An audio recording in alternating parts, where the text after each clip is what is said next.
के अनुसार इस अखबार के 5.5 करोड़ से अधिक पाठक इस देश में हैं। इसके 37 संस्करण निकलते हैं और 11 राज्यों को यह कवर करता है।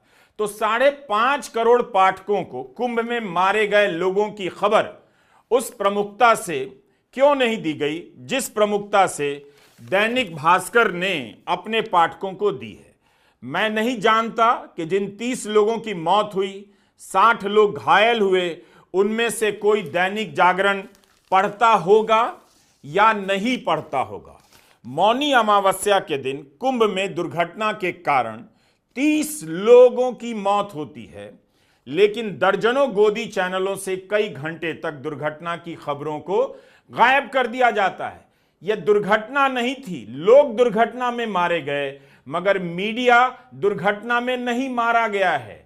उसने अपने लिए इस मौत का चुनाव बहुत पहले कर लिया था, ताकि जब वो दिन रात सरकार को बचाता रहे तो उसे लोग नजर नहीं आए, लोगों के नाम से उसे शर्म नहीं आए। पहली खबर यहां आप देखिए स्नान की है, दुर्घटना और मौत की नहीं। शाही स्नान का भव्य और उल्लासमय फोटो छापा गया है। स्नान की तस्वीर के ऊपर लिखा है मौनी अमावस्या, संगम नहाया जनसागर। आंकड़े दिए गए हैं कि लगातार दूसरे दिन प्रयागराज दुनिया का सबसे बड़ा शहर बना रहा। ये आंकड़े दिए गए हैं, ये जागरण का दूसरा पन्ना जो मैं आपको दिखा रहा हूं। टोक्यो से ज्यादा लोग प्रयागराज में थे, इस अखबार ने लिखा है। अखबार के आधे पन्ने जितनी जगह केवल इस एक तस्वीर और स्नान की रिपोर्टिंग ली है, उससे कम जगह मौत की खबर को मिली है। 30 लोगों की मौत हुई और 60 लोगों के घायल होने की खबर दूसरे पन्ने पर भी पहली खबर नहीं है। हादसे का घटनाक्रम बताकर, प्रशासन का बयान छापकर बाकी की खबर को छठे पेज पर भेज दिया गया है। खबर में यह जानकारी शामिल की गई है कि हादसे को लेकर योगी आदित्यनाथ भावुक हो गए। अखबार प्रयागराज की तुलना टोक्यो से कर रहा है। यही हो रहा था। कुंभ शुरू नहीं हुआ कि उसके आयोजन को जनसंपर्क के अभियान में बदल दिया गया। क्या लोगों के आ जाने से कोई शहर दुनिया का बड़ा शहर बन सकता है? तब फिर आप प्रयागराज को 2 दिन के लिए टोक्यो क्यों बना रहे हैं? साल भर के लिए बना लीजिए, हमेशा के लिए बना लीजिए। जब आप 2 दिन में प्रयागराज को टोक्यो बना सकते हैं तो 2047 तक विकसित भारत बनाने का इंतजार क्यों कर रहे हैं? इस तरह के संकल्पों से लोगों को क्यों भटका रहे हैं? आज ही बना लीजिए टोक्यो।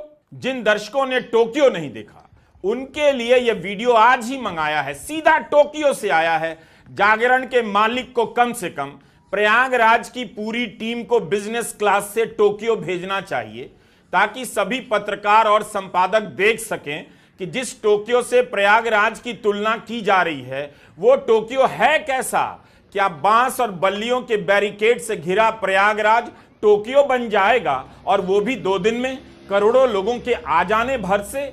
आखिर जागरण को किसने यह हिसाब दिया कि इतने करोड़ लोगों के आ जाने से प्रयागराज टोक्यो हो गया है? उसके रिपोर्टर या संपादक की कल्पना में यह उदाहरण कहां से आया? किसने दिया? प्रशासन ने या पीआर एजेंसी ने? अगर भीड़ और रैली में आए लोगों की गिनती से हम टोक्यो बनाने लग गए, तब तो किसी एक दिन बुल्ढाना भी रैली के कारण टोक्यो हो जाएगा। मतलब मीडिया को यह हिसाब कौन देता है? तब तो हर रैली के बाद भारत का कोई शहर दुनिया का पहला, चौथा, 8वां, 9वां बड़ा शहर हो जाएगा। क्या भारत की जनता का विवेक इतना चौपट हो गया है कि ऐसी तुलनाओं को वह गंभीरता से लेने लगी है? या अखबार मानते हैं कि अब पब्लिक की समझ समाप्त हो चुकी है, जो भी कह देंगे वो मान लेगी? इलाहाबाद की जगह प्रयागराज कहो, मान लेगी। प्रयागराज को 2 दिन के लिए टोक्यो कह दो, मान लेगी। टोक्यो नहीं देखा है तो कोई बात नहीं, कम से कम 60 के दशक में आई जॉय मुखर्जी और आशा पारिक की फिल्म लव इन टोक्यो ही देख लीजिए, दिख जाएगा कि 60 के दशक का टोक्यो कैसा था। फिर तय कर लीजिए कि प्रयागराज 2 दिनों से जो टोक्यो बना हुआ है वो टोक्यो पिछले 100 साल से कैसा है। दैनिक भास्कर ने इस दुर्घटना की व्यापक रिपोर्टिंग की है। 29 जनवरी की सुबह यानी आधी रात के बाद 1 से 2 बजे के बीच भगदड़ होती है, दुर्घटना होती है, और रात 2:30 बजे ही भास्कर ने इसकी रिपोर्टिंग शुरू कर दी थी, लेकिन गोदी चैनलों पर अगले 12 घंटे तक खबर ही नहीं चली। मुझे यकीन ही नहीं हो रहा। मैंने खुद सारे चैनल नहीं देखे क्योंकि मैं कहीं और था, किसी और काम में, लेकिन मीडिया पर नजर रखने वाले कई लोगों ने लिखा है कि कई घंटे तक कुंभ की दुर्घटना की खबर गायब थी या उसे सामान्य या छोटी खबर के रूप में पेश किया गया। अगर ऐसा हुआ है तो न्यायिक जांच का यह भी हिस्सा होना चाहिए कि किस चैनल ने कितने घंटे तक दुर्घटना की खबर नहीं दिखाई और उस चैनल को यूपी सरकार की तरफ से कितने करोड़ का विज्ञापन मिला, बल्कि एक एक अखबार और चैनलों को कितना पैसा मिला है उसे सरकार ही जारी कर दे ताकि लोग जान सकें कि यह मीडिया किसका है। अच्छी रिपोर्टिंग के कुछ अपवाद हैं, लेकिन उनकी बात यहां नहीं की जानी चाहिए क्योंकि एक सिस्टम के तौर पर पूरा मीडिया ध्वस्त किया जा चुका है ताकि जब लोग मारे जाएं भूख से, गरीबी से या दुर्घटना से, उनके मारे जाने की खबर भी गायब कर दी जाए। उनकी जगह प्रधानमंत्री के विदेश दौरे की कोई तस्वीर छाप दी जाए। नवंबर 2016 में कानपुर में रेल दुर्घटना हुई थी, उसे भी प्रधानमंत्री ने आतंकवाद से जोड़ दिया और खबरों में उसका तमाशा बनाया गया। बाद में उत्तर प्रदेश के रेलवे पुलिस महानिदेशक को बयान देना पड़ा कि इसमें आतंकी साजिश का कोई सबूत नहीं। जनवरी 2017 में आंध्र प्रदेश में हीराखंड एक्सप्रेस पटरी से उतरती है, 40 से अधिक लोगों की मौत हो जाती है। मीडिया में कहा गया इस घटना में पाकिस्तान का हाथ है। बाद में एनआईए को कहना पड़ा ऐसी कोई बात नहीं थी। जून 2023 में ओडिशा के बालेश्वर में हुए ट्रेन हादसे में मीडिया में दावे किए गए, कहानियां बनाई गई कि स्टेशन मास्टर और इंजीनियर मुसलमान हैं, उन्हें आरोपी बनाया जा रहा है, मगर ऐसा कुछ नहीं निकला। कोई धार्मिक एंगल नहीं था। हादसे की जगह के पास बने इस्कॉन के मंदिर को मस्जिद बता दिया गया, अनाप शनाप बातें की गईं और सारी बातें झूठ निकलती। लेकिन इस बार गनीमत थी कि मीडिया ने इस तरह का तमाशा नहीं किया, बस खबरों को उस तरह से नहीं चलाया, दिखाया जिस तरह से दिखाना चाहिए। इस तरह के अनेक उदाहरण आपको इस गोदी मीडिया के मिल जाएंगे। यह खुद अपने झूठ के बवंडर में फंसा हुआ है और आपको कुंभ में जाकर मुक्ति का, मोक्ष का वादा कर रहा है, भरोसा दिला रहा है। मीडिया इसलिए ऐसा करता है ताकि आप सरकार से सवाल ना कर सकें। लोग इससे पहले कि सरकार की लापरवाही की तरफ देखने लग जाएं, मीडिया मुसलमान की तरफ उनकी गर्दन मोड़ देता है। इस बार ऐसा नहीं हुआ, लेकिन सरकार की पोल ना खुले इसलिए खबर से लेकर लोगों की समस्याएं भी गायब कर दी गईं। आप इंस्टाग्राम पर जाइए, लोग शेयर कर रहे हैं, देख रहे हैं। कुंभ की व्यवस्था को लेकर आम लोगों में काफी नाराजगी है, वे अपनी परेशानियां बता रहे हैं, लेकिन इस तरह के बयान गोदी मीडिया से क्यों गायब हैं? अगर गोदी मीडिया ऐसे बयानों को दिखाता रहता तो प्रशासन को भी मदद मिलती अपनी कमियों को तुरंत समझने और उसे ठीक करने में। प्रशासन ने भी प्रोत्साहित नहीं किया ताकि ऐसी रिपोर्टिंग से उसे समय से पहले मालूम हो। ऐसी रिपोर्टिंग का बंद हो जाना भी दुर्घटना का कारण बन जाता है। आप खुद देखिए इंस्टाग्राम पर लोगों के बयान और देखिए कि गोदी मीडिया पर ऐसे बयान क्यों नहीं है। टेलीग्राफ अखबार ने अपने पहले पन्ने पर चश्मदीदों के बयान छापे, हम यहां उनका अनुवाद पढ़ रहे हैं। नालंदा के रमेश कुमार ने कहा है कि पुलिस ने रात में सभी पांटून पुलों को ब्लॉक कर दिया, श्रद्धालुओं से कहा कि संगम पर नहीं जाएं। मैं अखाड़ा मार्ग के पास था जब रात 1:45 बजे पुलिस ने लाठियों से भीड़ को पीछे भेजना शुरू किया। तब तक कोई भी बैरिकेड पार करके नहीं गया था, लेकिन पुलिस ने लाठी मारना शुरू कर दिया। लोग हर दिशा में भागने लगे, कुछ ने बैरिकेड हटाए, बच्चे और महिलाएं जमीन पर गिर गए और घबराए हुए श्रद्धालुओं के पैरों के नीचे आ गए। कुछ लोग जो सड़क के दोनों तरफ सोए थे वो भी भागने वालों के पैरों तले आ गए। रमेश कुमार अपनी पत्नी और 3 बच्चों को नहीं ढूंढ पाए। देवरिया की मीना देवी का बयान छपा है कि वे अपनी मां को नहीं ढूंढ पाई हैं। वो जमीन पर गिरी हुई थी जब पुलिस ने उन्हें मीना से अलग कर दिया और स्ट्रेचर पर लिटाकर ले गए। मीना कहती हैं वे और उनके साथ अन्य लोग संगम से 1.5 किलोमीटर दूर थे जब पुलिस ने कहा ब्रिज पर चढ़ जाइए, इससे रास्ता 30 किलोमीटर लंबा हो जाता। सरकार लोगों के साथ अमानवीय बर्ताव कर रही है। आखिर मीडिया ने इन आवाजों को जगह क्यों नहीं दी? क्यों ऐसी आवाजें केवल इंस्टाग्राम पर सुनाई दे रही हैं और विपक्षी नेताओं के ट्विटर हैंडल पर? कोई भी कहता नहीं था कि ये कमियां नजर आती हैं, उन्हें तुरंत हिंदू विरोधी घोषित करने में लग जाते थे। लेकिन वहां मारे गए लोगों की खबर जिन लोगों ने गायब की वो कौन थे, वे किसके विरोधी निकले? लोग आज से नहीं बोल रहे थे, कुंभ के शुरू होने के पहले से बोलने लगे थे, मगर उनकी आवाज खत्म कर दी गई। जब उनके प्राण निकल गए तो उनकी खबर गायब कर दी गई। दो सवाल हैं, किस चैनल को, किस अखबार को कुंभ के लिए कितने करोड़ का विज्ञापन मिला, और दूसरा, क्या दुर्घटना के बाद दुर्घटना की खबर नहीं दिखाने के लिए दबाव डाला गया? अगर हां तो किसकी तरफ से दबाव बनाया जा रहा था? वीआईपी को लेकर आम लोग लगातार बातें कर रहे थे। जो कुंभ नहीं गए हैं वो भी वीआईपी की बात करने लगे थे कि वीआईपी के कारण 10-10 किलोमीटर, 15-15 किलोमीटर पैदल चलना पड़ रहा है। ये कौन सा इंतजाम है कि वीआईपी को घाट तक ले जाने के लिए आम लोगों को 20 किलोमीटर पैदल चलवाया जा रहा है? अगर इंतजाम होता तो वीआईपी के लिए अलग रास्ता बन जाता। आखिर कुंभ का बजट कोई 500 करोड़ का तो नहीं है, कहीं 7,000 करोड़ लिखा है, कहीं 7,500 करोड़ लिखा गया है। अभी कुंभ शुरू ही हुआ था कि उत्तर प्रदेश की सरकार खुद से खुद को शानदार व्यवस्था करने का इनाम देने लगी, मगर राज्य के बड़े बड़े शहरों में यातायात रोकना पड़ रहा है। भीड़ संभल नहीं रही, लोगों को वापस भेजना पड़ रहा है, सड़कों पर ही क्लॉक रूम बनाने पड़ रहे हैं। फिर क्या इंतजाम हुआ? भास्कर ने रिपोर्ट किया है कि रीवा से प्रयागराज जाने वाले मार्ग पर 50 किलोमीटर का जाम है। काशी, अयोध्या और चित्रकूट भीड़ अलर्ट पर है। प्रयाग रूट पर 3 लाख गाड़ियां फंसी हैं। अयोध्या और बनारस शहर में सभी तरह के वाहनों का आवागमन बंद कर दिया गया है। बनारस के मंडलायुक्त का बयान छपा है कि शहर के 20 किलोमीटर के दायरे में आने वाले हर एक स्कूल, कॉलेज, खेत खलियान की खाली जगह पर क्लॉक रूम बना दिए गए हैं और लोगों को यहीं रोका जा रहा है। जहां पर लोग रोके जा रहे हैं, क्या वहां से गोदी चैनलों पर कोई कवरेज हो रहा है? प्रशासन का इंतजाम और लोगों की समस्याओं के बारे में बताया जा रहा है। भास्कर ने लिखा है कि खेतों में पार्किंग कराई जा रही है। क्या आपने ऐसी कोई तस्वीर किसी चैनल पर देखी है? तो ये हाल है। अब आप बताइए, इसकी रिपोर्टिंग हो जाने से क्या नुकसान हो जाता है योगी सरकार का? इसकी रिपोर्टिंग हो जाने से क्या आप हिंदू विरोधी हो जाते हैं? क्या पत्रकार हिंदू विरोधी हो जाता है? या इन बातों को रिपोर्ट करने से इंतजाम बेहतर करने का मौका मिलता है, जिससे आम लोगों की दुश्वारियां कम होती हैं? क्या आप यह भी खुद से तय नहीं कर सकते? क्या धर्म की राजनीति ने आपके विवेक को इतना चौपट कर दिया? दैनिक भास्कर में महाराष्ट्र के आत्माराम पाटिल का बयान छपा है। आत्माराम पाटिल बुंदेलखंड एक्सप्रेसवे पर चित्रकूट में फंसे हैं। आत्माराम की तरह चित्रकूट के 25 किलोमीटर लंबे जाम में करीब 2 लाख श्रद्धालु मौनी अमावस्या के दिन प्रयागराज जाने के लिए जाम खुलने का इंतजार करते रहे। यह हाल प्रयागराज से सटे 8 जिलों से आने वाले रास्ते का है।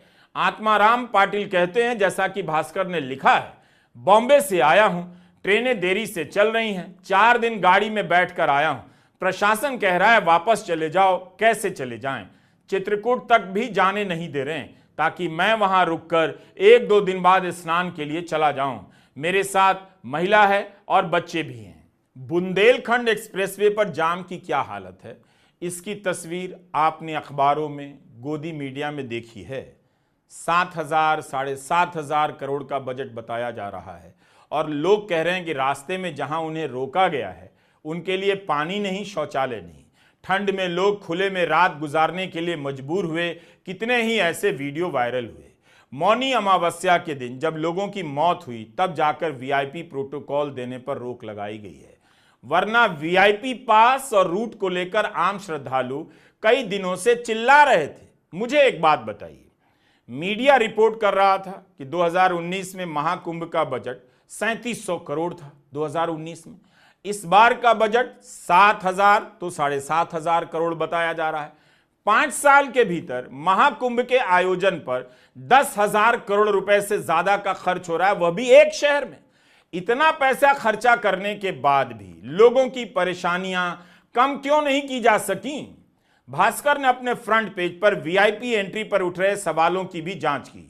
स्थानीय अखबारों में भी रिपोर्ट हुआ है कि लोग कुंभ में चल रहे वीआईपी कल्चर से परेशान हैं। भगदड़ से पहले ही लोग ट्विटर और इंस्टाग्राम पर कुंभ से वीडियो डाल रहे थे, शिकायतें कर रहे थे कि वीआईपी मूवमेंट के कारण उन्हें 20-20 किलोमीटर चलना पड़ रहा है। जगह जगह बैरिकेड लगे हैं ताकि वीआईपी मूवमेंट हो सके। ऐसे कई वीडियो आपको मिल जाएंगे जहां लोग पुलिस से सवाल कर रहे हैं कि क्या वे जानवर हैं जो इस तरह से यहां से वहां उन्हें भेज दिया जा रहा है। हमने एक महिला का बयान देखा जो कह रही हैं कि बुजुर्ग लोगों के लिए इतना चल पाना मुश्किल है। वीआईपी के लिए व्यवस्था अच्छी है मगर आम आदमी की कोई वैल्यू नहीं। लोग शिकायत कर रहे हैं कि पूरा पुल खाली है मगर उन्हें जाने नहीं दिया जा रहा क्योंकि वीआईपी रूट के लिए आरक्षित रखा गया है। राजस्थान पत्रिका की इस रिपोर्ट में अखाड़ा परिषद के महामंडलेश्वर स्वामी प्रेमानंद गिरी ने प्रशासन पर आरोप लगाते हुए कहा है कि अधिकारी वीआईपी श्रद्धालुओं की सेवा में लगे रहे जिससे आम श्रद्धालुओं की सुरक्षा से समझौता हुआ। उन्होंने मेला क्षेत्र की सुरक्षा सेना को सौंपने की मांग की है। भगदड़ के बाद अब अखिलेश यादव ने कहा है कि सुरक्षा का काम सेना को सौंप दिया जाना चाहिए। एक ही दिशा में चल रही भीड़ का वीडियो ट्वीट करते हुए अखिलेश यादव ने लिखा है कि महाकुंभ में लोग नहीं, व्यवस्था अति विशिष्ट होनी चाहिए।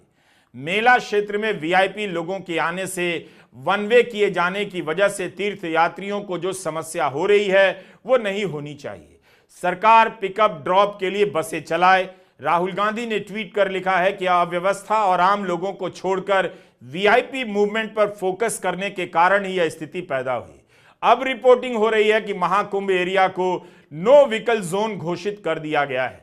वीवीआईपी पास रद्द कर दिए गए और मेले तक जाने वाली सड़कें वन वे कर दी गई हैं ताकि लोग आराम से जा सकें।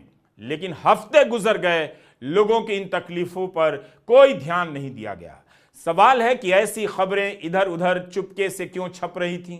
सारी जगहों पर प्रमुखता से क्यों नहीं छापी जा रही थी? इससे सरकार का क्या बिगड़ जाता? जनता का फायदा होता। सरकार जनता की सुविधा के लिए होती है।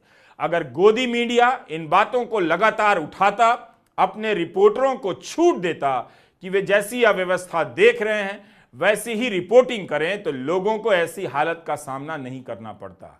सिर्फ मौत की खबर ही गायब नहीं है बल्कि आए दिन भयंकर परेशानियां भी गायब की जा रही थीं। उन खबरों को गायब करना भी किसी अपराध से कम नहीं था। आम लोगों के बयान सुन रहा था, उन्हें वो सब बातें याद हैं जो गोदी मीडिया ने लगातार कवरेज से रटवा दी हैं। कितने पुल बन गए, कितनी व्यवस्था है, कितने कैंप हैं, क्या क्या है। लेकिन जब लोग कुंभ में जा रहे हैं तो वहां उनकी परेशानियों को दूर करने वाला कोई नहीं। भास्कर ने अपने विश्लेषण में पहले पन्ने पर लिखा है कि 3 दिन से भीड़ बढ़ रही थी। संगम की नोक पर एंट्री और एग्जिट के रास्ते अलग अलग नहीं थे। लोग जिस रास्ते से आ रहे थे उसी से लौट रहे थे। क्या सच में प्रबंधन की ऐसी हालत थी? यह तो आम समझ की बात होती है कि आने और जाने के रास्ते अलग होने चाहिए, तो फिर क्यों नहीं थे?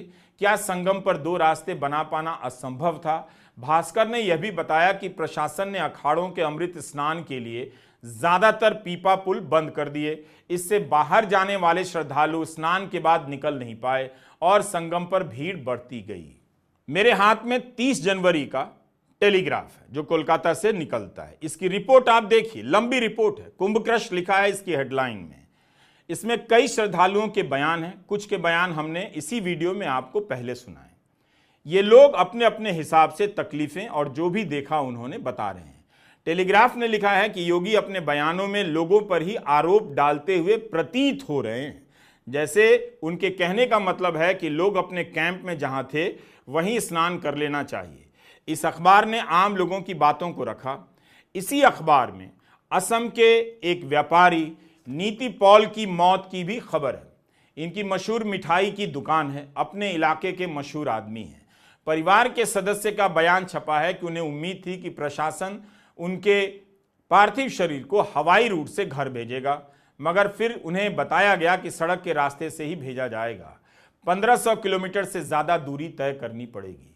एम्बुलेंस की हालत देखते हुए परिवार ने यहीं पर अंतिम संस्कार करने का फैसला किया। कि आपने किसी टीवी चैनल को इस व्यापारी के घर जाकर उनकी हालत बताते हुए रिपोर्ट करते देखा है? दुर्घटना के दिन कितने लोग मरे इसका कवरेज नहीं हो रहा था।